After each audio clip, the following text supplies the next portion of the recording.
Je confesse, j'ai fait l'énorme normie. Moi aussi, je me suis fait une photo de profil dans le style Miyazaki Studio Ghibli en me servant de l'IA. D'ailleurs, allez, quitte à aller jusqu'au bout de ces confessions, j'en ai pas fait une seule, j'en ai fait plusieurs. J'ai pris des photos où je me trouvais pas mal et je les ai ghiblifiées. Hayao Miyazaki-ifié, ça ne veut rien dire, mais en tout cas, je l'ai fait.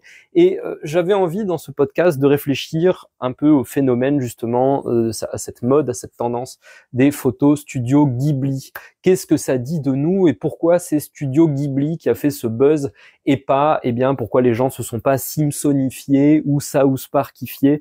Pourquoi ont-ils choisi le Studio Ghibli?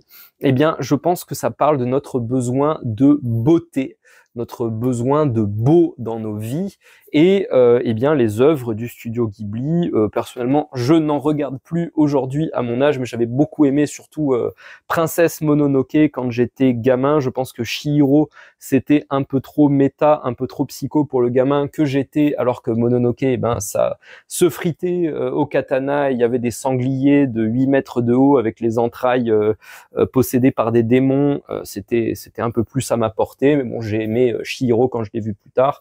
Aujourd'hui, c'est plus trop ma came, mais voilà, ça m'a laissé d'excellents souvenirs.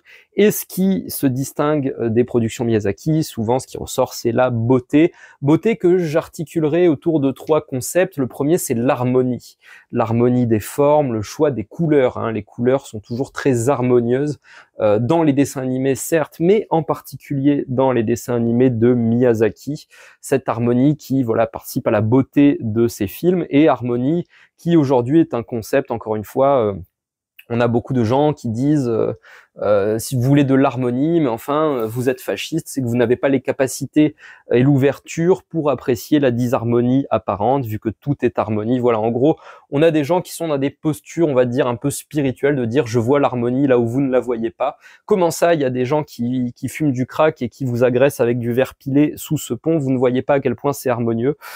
Non, ça ne saute pas aux yeux, en tout cas pas comme un film de Miyazaki qui présente une harmonie certes simple, mais immédiatement accessible, on va dire, aux humains que nous sommes. Et également le concept d'épure, hein, dans le trait, dans le manga en général, il y avait ça aussi dans le style de Toriyama, le père de Dragon Ball, qui est une œuvre qui a l'air intemporelle vu qu'elle plaît également aux nouvelles générations.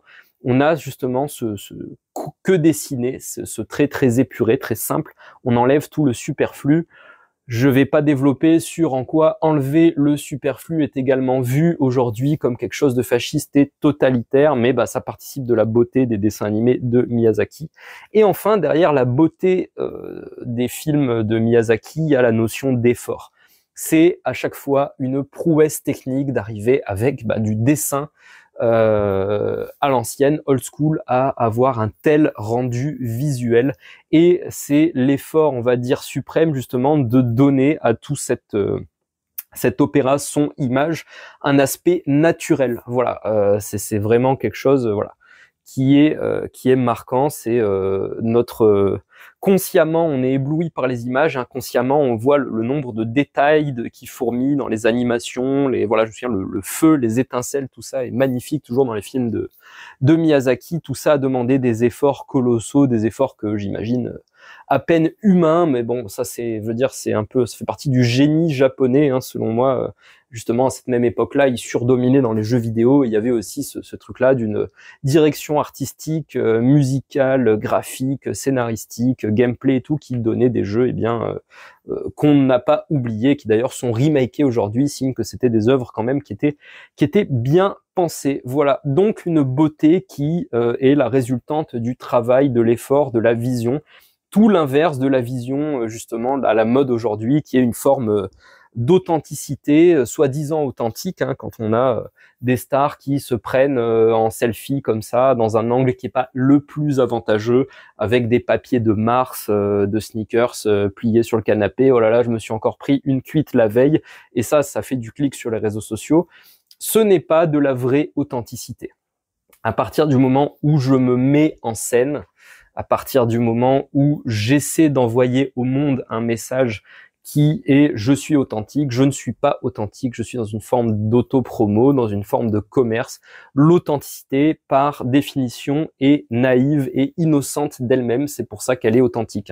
Il faudrait pour ça, si par exemple je reprends cette tendance des réseaux sociaux, eh bien qu'on ait des images volées des stars à des moments où elles s'y attendent pas, où elles sont pas à leur avantage. Je pense à cette vidéo de David Hasselhoff qui jouait Mitch dans Alerta Malibu et qui avait été filmé par quelqu'un de sa famille complètement bourré en train de tenir des propos incohérents. Donc ça c'était authentique, mais c'est du vol d'image, c'est pas éthique et c'est pas légal, donc je n'y encourage pas. Voilà. Les photos de profil Studio Ghibli quelque part montrent une chose selon moi, c'est l'intemporalité de la beauté. La beauté et tous les efforts et toutes les injustices, en tout cas les inégalités qu'elle fait ressortir, n'est pas à la mode dans notre époque. On va préférer comme ça la critiquer et essayer par du discours de dire que le lait est beau, or il ne l'est pas. Mais le message finalement dans tout ça, c'est que les modes viennent, les classiques restent. La beauté n'est pas à la mode maintenant, elle reste la beauté, elle marchera et elle continuera de marcher, je pense, encore longtemps. Enfin, je sais pas, je ne vois pas dans l'avenir, mais je crois en la beauté comme valeur refuge, de même que l'or, ça fluctue, mais ça reste quand même une valeur qui met à peu près tous les peuples d'accord depuis plusieurs millénaires. Voilà, la beauté, c'est l'or, et la beauté artistique, c'est l'or accessible via travail. La beauté existe, elle est dans l'air, elle est dans les ondes, elle est dans le sol, si on reprend l'image du fossile que j'avais développé, et il tient qu'à nous d'aiguiser notre pelle, notre pioche, et de dépenser la calorie, de lever et baisser les bras comme ça, de manière répétée, jusqu'à l'excaver et la donner à voir au monde. Je pense que c'est ça qui est beau dans notre démarche artistique, c'est que la beauté est pas une ressource limitée. Il tient qu'à nous de partir à sa conquête, voilà, et d'essayer d'en ramener un fragment pour que l'humanité puisse en profiter. Je pense que c'est ce besoin de beauté qui explique le succès des photos de profil Ghibli. Ça est bien sûr notre narcissisme, vu que les photos de profil Ghibli nous rendent stylés et gomment nos défauts. Et à ce titre-là, c'est bien normal que ça nous parle, mais encore une fois, on aurait pu choisir la dérision, on aurait pu choisir les Simpsons, mais les Simpsons, ce n'est pas beau. Il y a une certaine épure, il y a une certaine harmonie, mais il n'y a pas cet effort dans les Simpsons. C'est un show qui doit sortir rapidement à la télé, qui doit être fait pour être rapidement consommé. Et c'est cet effort, cet ingrédient final qui fait la beauté de Miyazaki et qui fait qu'on plébiscite encore aujourd'hui ses créations. Miyazaki qui est un peu le Johnny Hallyday du dessin animé, qui a annoncé sa retraite et qui est revenu avec un nouveau film, d'ailleurs que je n'ai pas vu. Voilà. Merci d'avoir écouté ce podcast en entier, j'espère que ça t'a plu, j'espère que ça t'a donné envie de te faire plein de photos de profil Studio Ghibli si c'est ton truc. N'hésite pas bien sûr à liker, commenter et t'abonner si c'est pas déjà fait. Moi je te dis à très vite pour le prochain épisode de La Plume et l'Épée, et d'ici là, prends soin de toi.